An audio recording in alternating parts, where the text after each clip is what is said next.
Muchas gracias, Presidenta. Adelante. En primer lugar, quiero decirle al colega compañero, el diputado Noroña, que sí tenemos valor para venir aquí a la tribuna a presentar nuestros argumentos con respeto.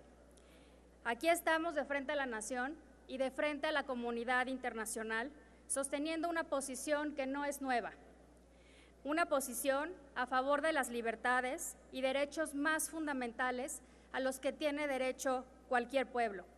Esos derechos que bajo el régimen dictatorial de Nicolás Maduro han sido sistemáticamente violados durante años. La prensa ha documentado la muerte de un preso político venezolano. Llevaba 15 meses en la cárcel de Uribaná, luego de haber sido apresado en las protestas callejeras. Jamás tuvo un proceso judicial, en cambio, fue torturado, mal alimentado y no tuvo acceso a atención médica. Enfermo, pidió a su familia comida y medicina que los funcionarios del penal nunca le entregaron.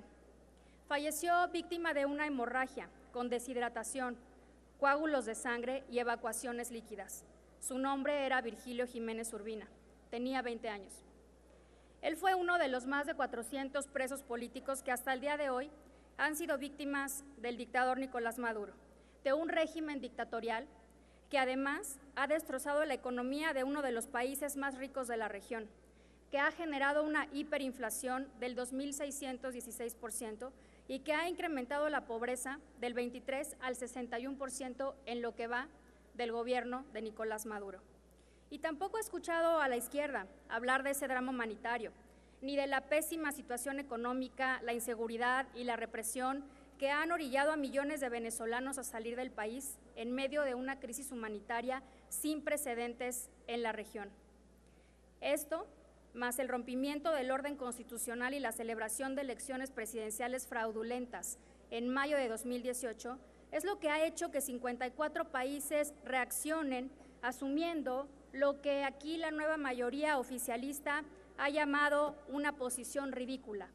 Esto es, el reconocimiento de Juan Guaidó como presidente y el desconocimiento de Nicolás Maduro, así como el llamado a elecciones libres, justas, democráticas, que vuelvan al orden constitucional en este país.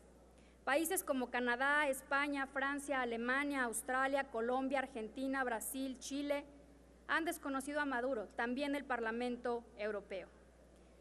En cambio, ¿qué es lo que ha hecho el gobierno López Obradorista al respecto de esta crisis humanitaria? Lo que ha hecho es sumarse, ponerse al lado del dictador Maduro.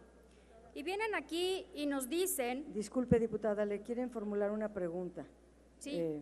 El diputado del PRD, Mauricio Toledo, desea formular una pregunta y la diputada Laura Rojas la ha aceptado.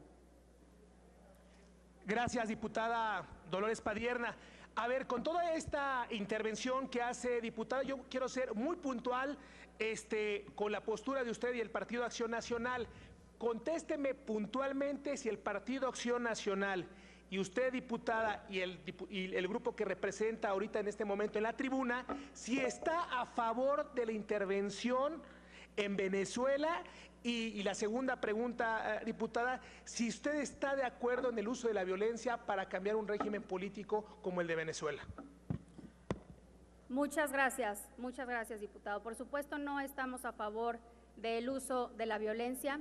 Lo que sí estamos a favor es de sumarnos a una posición que una mayoría de la comunidad internacional ha asumido a favor de que haya elecciones libres y justas en Venezuela, a favor de reconstituir el orden constitucional.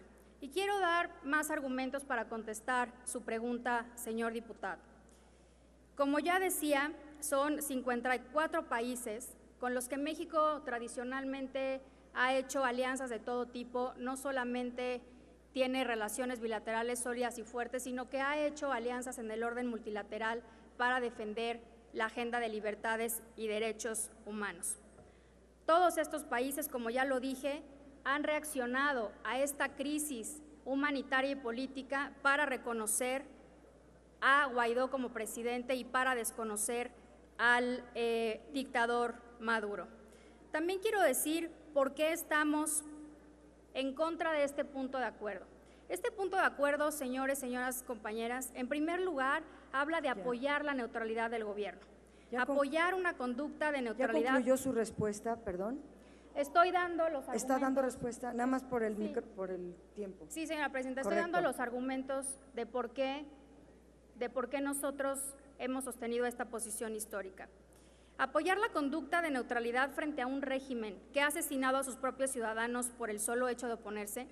Esta conducta de supuesta neutralidad es vergonzante, incoherente con la historia de México, falta el cumplimiento de los principios de política exterior establecidos en el artículo 89 constitucional, particularmente al del respeto, protección y promoción de los derechos humanos, y además nos está generando altos costos políticos con nuestros excompañeros de viaje, países con quienes hemos sido aliados en la defensa de la democracia, los derechos humanos y las libertades.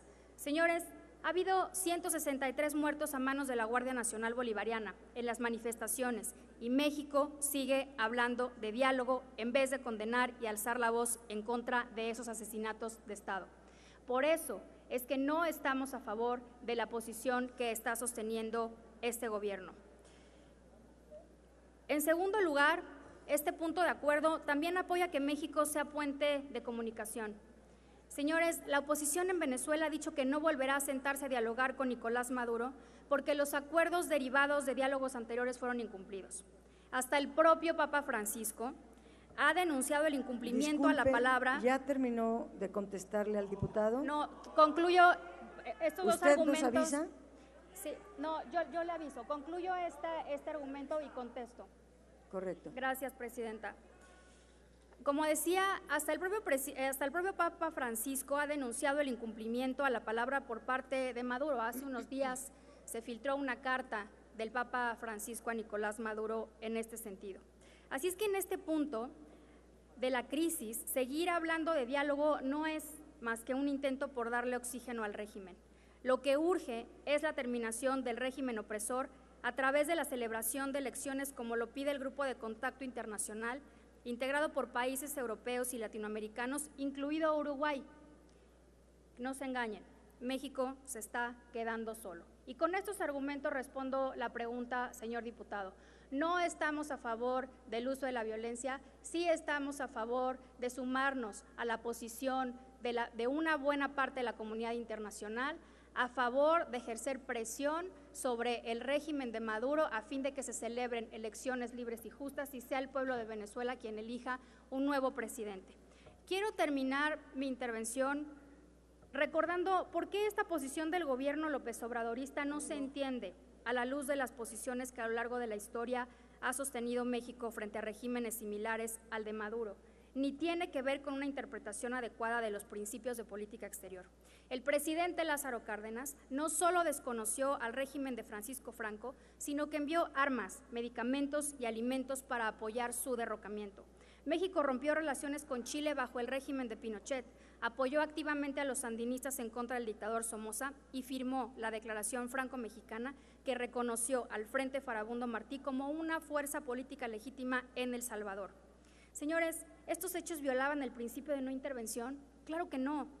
Ni la doctrina Estrada. Hay que leer, hay que informarse, hay que entender que los principios de política exterior deben interpretarse en conjunto y nunca de manera aislada, y que nunca han sido aplicados de manera general, sino de acuerdo a las particularidades, contexto y gravedad de cada caso.